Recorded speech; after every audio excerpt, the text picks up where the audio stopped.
By the names of Kule Elias. I work with Center for Citizen Conserving the Environment and Management, and I work as the Climate and Health Officer at CECIC. So with me here, I'm with one of the passionate students at Rwenzori College of Commerce, that's in Kasese district, and one of the passionate students about climate, and more especially dealing with aspects of climate change, the adverse effects that are being brought up by climate change. And I'm here to have a brief interaction with him, since he's one of the passionate people about climate. And I think we can start the conversation. Thank you, sir, for having hosted me here. Yes. You can give us a brief introduction of who you are, and then we start the conversation. Thank you. Yes, I'm very happy to be part of this interview. And CECIC, I'm really excited to be this part. Now, I begin by Emmanuel Okiror, is my name. I'm from Rwenzori College of Commerce, doing a diploma in public administration and management, and the guild president of Rwenzori College of Commerce.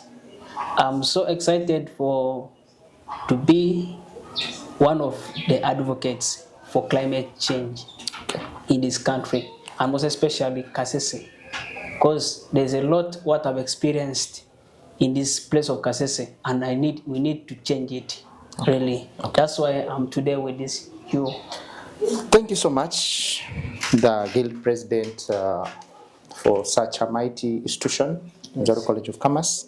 Now, people have been speaking about climate justice, in a brief brief words. What can you talk about climate justice? What's climate justice? Climate justice is all about advocating for good climate in the area. Most of us, climate has been affected, floods, so it's all about making the vulnerable people to talk about how to deal with the things of climate, how to address and to become the solution of the climate change. That is all about climate. Okay, thank you. You as an advocate for climate justice and climate change, what do you think inspired you? Of course, we know you are a student, here and there. You see these effects of climate change. What do you think inspired you to feel like, no, I have to advocate for climate justice? Actually, there are some time back when this river Nyamamba flooded. Even our schools were closed. That time it was very terrible. I really felt it because my family was being hit by river Nyamamba. Even me myself, I was mentally affected. So what made me to come back to this thing? I said, how can we deal this challenging part which is there, so that we avoid these same things to happen in the future? How will we make our climate to be good? I want to be part of the solution. Okay, thank you so much. So you as a passionate student and a passionate leader, a passionate citizen about climate justice, what do you think young people can do as far as climate justice and mitigating impacts of climate change is concerned? Actually, young people are the most big part who are supposed to play in this role of advocating for the change and the climate improvement of Kasese. So I know young people are the future generation where we are heading to. If they get to know what's going on, they can change everything. So that's why I say young people are the loudest voice for climate change in this Kasese and Uganda. Now, for the years you've been here, I understand your diploma. Have this school been adversely affected by these impacts of climate change? For instance, the flooding of River Nyamamba in the past history, or not? This school has been one of the schools which are affected by Nyamamba, especially because Nyamamba has been flooding throughout, even its trenches next to my school, whereby it overfloods and destroys the property of the school. So I pray that in future, when we are going, Kasese to wake up and we build up a good trench, whereby water can flow smoothly, not affecting people's property. So my school is also one of the victims.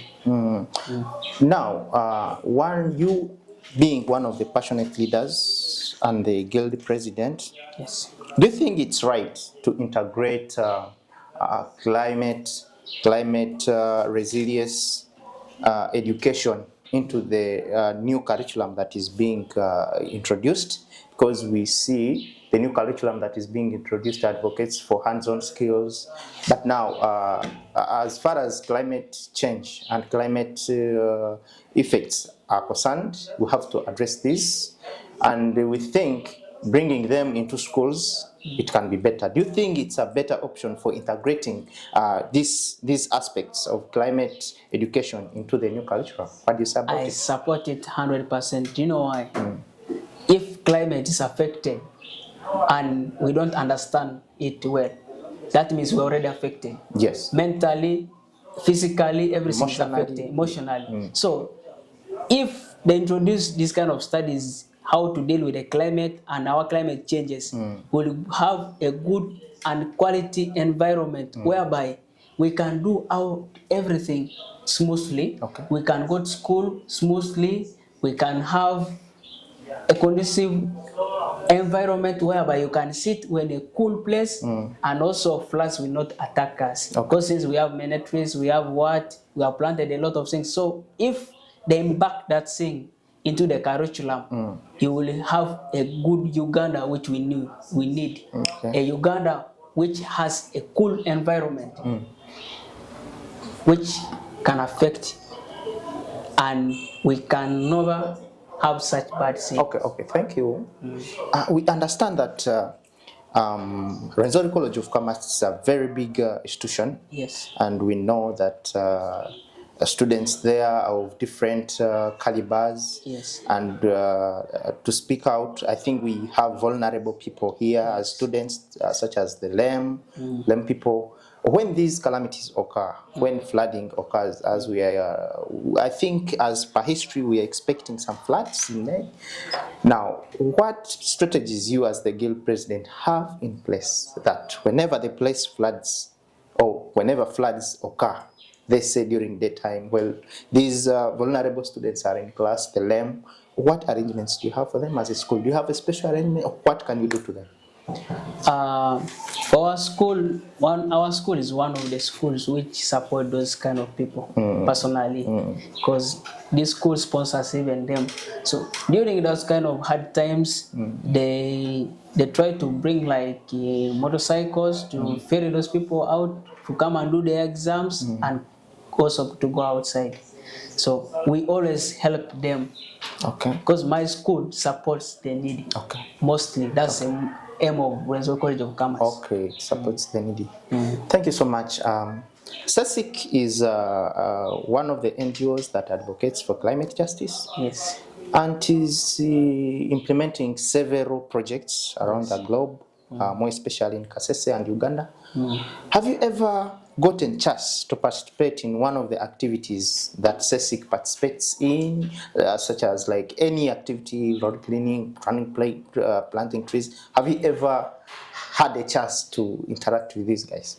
Yes, I've had many chances, several chances, whereby I've gone with them even to clean out the town, even planting trees. So there are many activities where I've participated with this organization. And I know if they continue with the same spirit, Kasese will grow with the climate change, which is so conducive. Okay.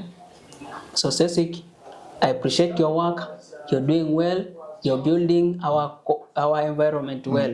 And I believe if you continue with this system, we will wake up Kasese to be a greatest town, and whereby this Kasese which we are talking about, it attracts tourist attraction. Yep. So if Kasese has a bad environment and these disasters all are happening, that means you do not attract investors. So that's why I support you to continue with your work, promote a good climate. Okay. So you as a student leader, the guild president, what information or what advice do you give to other youth, young population around the globe? I call upon all the youth of my country and these cases of my district. Let us join together and fight for good climate change. Let us advocate for a quality climate, whereby we can tell the story. When we grow up, we can even tell our children that we are the ones who planted trees there, we are the ones who worked about these climate changes. If problems, we fixed everything. So I call upon you members, get out from where you are. Let us join our hands together to build up a CECIC which we need. That's CECIC whereby all the environment is clean, we have cool temperatures. Because now, as I'm telling you members, if you go to the mountain, some sites we don't have trees. So we need to plant more trees to avoid floods to attack us. The only way is let us campaign ourselves and let us organize ourselves to plant trees. Okay. Okay. Thank you so much. It has been a good interaction with you. Yes. And we are looking forward to working with you. In case there is any environmental impact club around, we are readily available to work with you. Yes. And we shall be hoping for the best collaboration out of this institution. Yes. I remain Kule Elias, the Climate and Health Officer at Center for Citizen, Conserving Environment and Management. Thank you so much. Thank you. Thank you for visiting me. Okay, I'm so glad to be part of this interview. Okay. And I'm telling you people, since today I've also taken part, like I always take it before. Yes. I promise you I'll be part of every activity, and my students I tell you, my students are always supportive. Everywhere I send them, just to represent our school and also to advocate for good climate. Because if we work together, I know that we are building a good CECIC we need. Thank you, sir. I'm very glad. Okay. I'm glad. Thank you. CECIC, I support you. Thank you, sir.